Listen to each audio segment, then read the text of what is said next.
How's it going, you guys? So I am just drinking some amazing yerba mate as usual. After consuming 2 cans of delicious wild-caught tuna, I don't even think they have farm-raised tuna, but I'm probably wrong, especially these days, and about 5 bananas. Now, in this video, I want to talk a little bit about dopamine fasting. Oh, I forgot to mention I've got jiu-jitsu in about an hour, so make an amazing video for all my great subscribers whenever I have the time. So listen, you guys, dopamine fasting. So it's interesting to me how many people try to discredit dopamine fasting. It doesn't really make a whole lot of sense to claim that dopamine fasting is ineffective or there's no possible mechanism in which you can remove all dopamine from your life, because that doesn't even make sense. It's not even the goal. The goal of dopamine fasting is simply to limit or avoid as much stimulating behaviors as possible. In particular, behaviors that typically overstimulate dopamine. Okay, things like pornography, the internet in general, social media, Instagram, Facebook, YouTube, video games. Some people take it as far as exercise. They remove books. They don't talk to people. They don't eat food. They don't drink anything. They don't drink water. And they generally limit or avoid caffeine. Now, in my opinion, I think depending on how far you take it, it could be extremely beneficial. So, the main premise behind dopamine fasting is that when you limit these stimulating behaviors, your baseline level of pleasure goes up. Your ability to enjoy things like looking at the grass, a conversation with your mom even can be so much more pleasurable, enjoyable when you remove all of these superficial hits of dopamine that aren't really supposed to be something human beings consume on a regular basis. Things like YouTube. The more you watch YouTube, the more your brain sets a standard for pleasure at the level of YouTube's level of stimulation. Whereas talking to your mom does not give you the same amount of stimulation as something like YouTube video. And a lot of people have porn-induced erectile dysfunction, and that's caused by their brain being hijacked by the overstimulation of dopamine.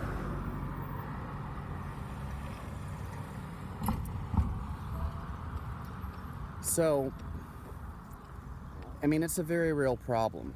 I think a lot of people that have things like depression, in fact, I've seen a huge correlation between people with who claim to have severe depression and the amount of overstimulation they partake in on a regular basis.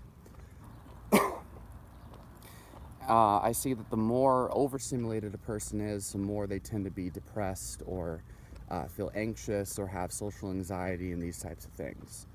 And I think that that's because in order for you to feel mentally balanced, in order for you to feel relaxed or happy or fulfilled, your brain needs to gain pleasure from regular everyday activities.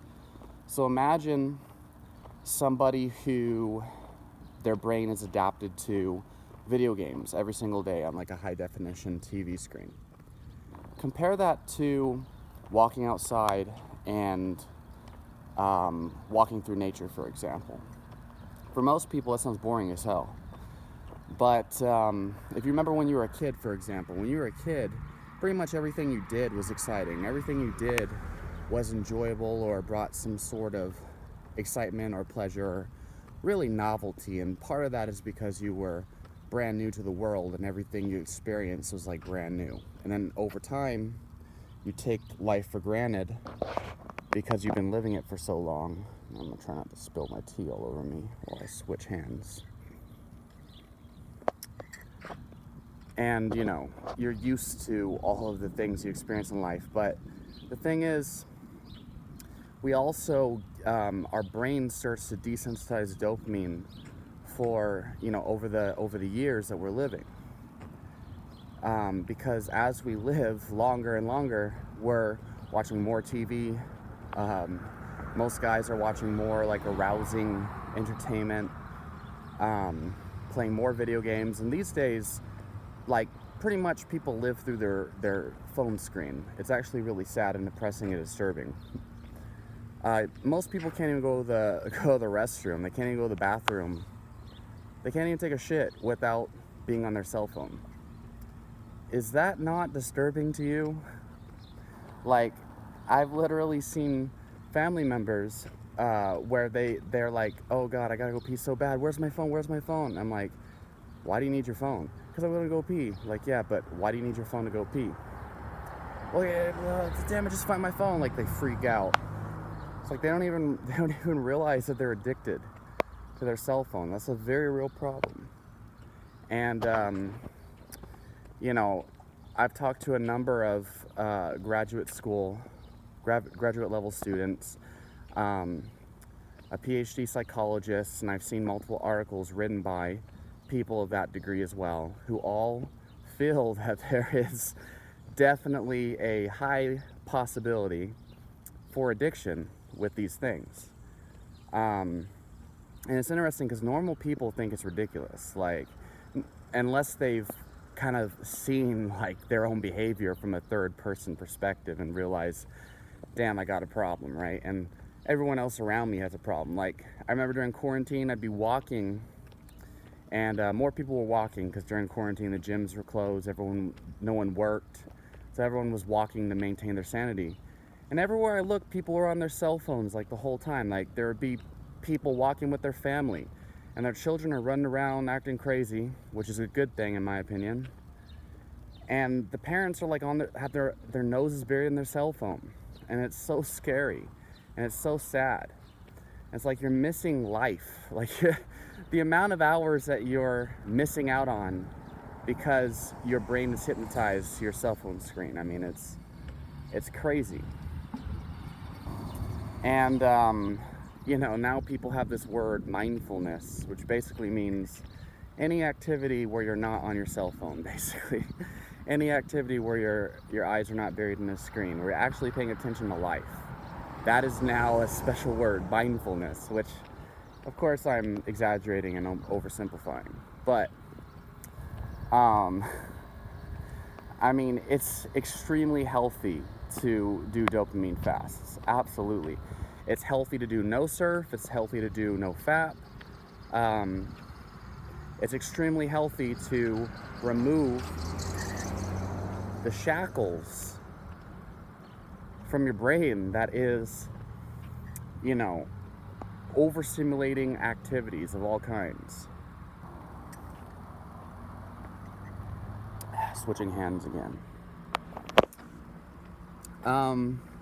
So for me personally, I've actually found that so when I the more advanced cell phone technology got, the worse my mental health started to get. And it's weird because of my mental health history, clinically, you wouldn't really say that from my medical records, but realistically speaking, it's like I got like my little flip phone that had Facebook access, and I was on Facebook everywhere I went. Mental health started to go down, started to feel depressed. And of course, when you got like YouPorn and these types of things, mental health definitely went down the drain because that was just too easy to get addicted to. And then I got my first smartphone. Immediately when I got my first smartphone, dopamine got super desensitized, super hijacked. I remember, I'd be with my girlfriend or whatever, we'd be laying down in the bed, no matter what we do, like, I had this urge to look at my phone. I'd always be on my phone. And normal everyday things started to become less and less enjoyable. And I remember there was a couple years where I was just so addicted to Facebook and getting likes and crap like that. And it was the most, like, mind-numbing thing on the planet. Like it drove my brain crazy. And then in 2014, I started to, I had all these health problems. And when I started to kind of like get into herbs, it started to chill me out, started to calm me down, started getting into meditation and stuff like that. And I started to notice how much healthier I felt when I was, practicing what they call presence, practicing awareness, mindfulness, practicing just like living in life and not on the cell phone. And it was a profound thing. And I noticed, for the months that I remember I kept my cell phone off completely, because during that time I didn't need my cell phone to keep track of work, didn't really need to answer to anyone. And so for like 3 months straight, I would keep my cell phone off most of the time. And I would only get on social media, I don't even think I did, like maybe once a week or something. And I made a conscious effort to just literally like live life. Like literally whatever stimulation I got was from actual life. And it was insane when I finally watched a YouTube video, for example. The amount of pleasure and inspiration I got from the YouTube video I watched was amazing. It reminded me of when I was a kid and I watched like Power Rangers for the first time. Like that heart beating sense of adrenaline. Man, it's humid as hell outside. It's crazy. I'm out here making this video, walking around like a baboon, sweating my damn ass off with like little gnats flying all over me. I feel like I'm in a swamp. My life just felt so much better, and it's not like anything. Well, actually, a lot of things changed. And that was the other thing, is actually my life just started to seem to get better and better. Like I was attracting a whole lot more positive things effortlessly. Sex felt so much better. Like I would last a whole hour, and it was just like this crazy meditative whole body orgasm the whole time. And at the time, of course, I was also practicing semen retention, so that could be another reason why I felt so great during sexual intercourse. But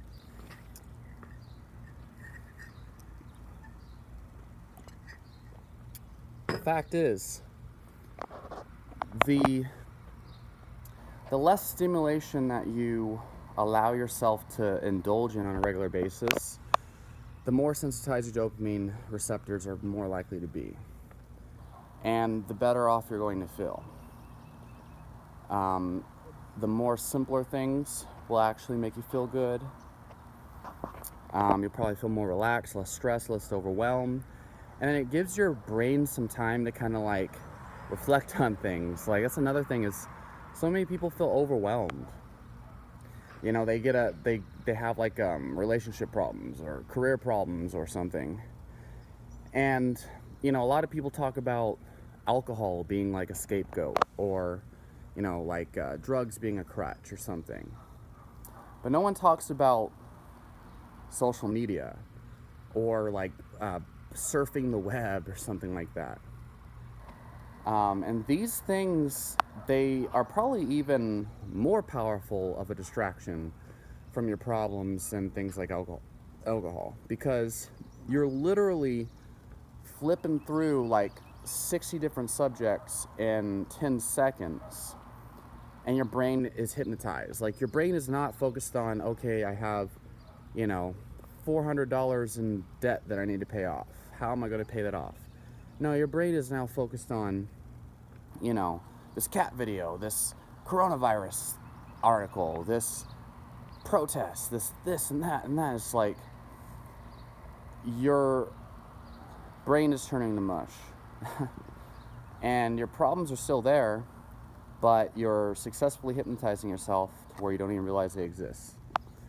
And so a dopamine fast will not only make you just like be able to enjoy life better. Like I actually found myself enjoying my stress and my problems more. I was like, wow, I actually am happy that I can feel stressed, because before I felt numb to it. And I was like, wow, I actually enjoy this feeling of like anxiety or anger or like being like scarcity or whatever. Um, but you'll enjoy life better. Things will be a lot less stressful. You have more pleasure in simple activities, and your brain will start to more effectively work out problems, be able to reflect, and be more clear-headed. Um, but you need to think about all of these overstimulating activities a lot like a drug, you know. The more, like for example, caffeine, the more caffeine you drink, the greater tolerance your brain has. And then you got to continuously drink a higher and higher dose of caffeine over time in order to maintain the same effects. And then what happens when you go without it? Well, for one, you have a withdrawal. And for two, um, a lot of the benefits of caffeine, many people say, but I don't really believe, are actually just you feeling normal again. And so that's a lot like most of these overstimulating activities. They basically make life much more bland when you don't have them, because your brain is adapted to the levels of stimulation from these other activities. So in comparison, regular everyday life feels so boring and bland. So a dopamine fast will help to reverse that, and I think it's beneficial to kind of like reduce things like social media and YouTube and using your smartphone in general, like the internet and things like that. Reducing that to maybe, an hour a day at the most, and trying to go a whole day without checking social media at all, you know, on a regular basis, and just try to limit it and restrict it as much as you can. And I think what will happen is you'll start to feel so much better in regular life that eventually you actually prefer to be without these things. So yeah, I'm going to drink the rest of my tea and go to jiu-jitsu practice. Hope that's helped.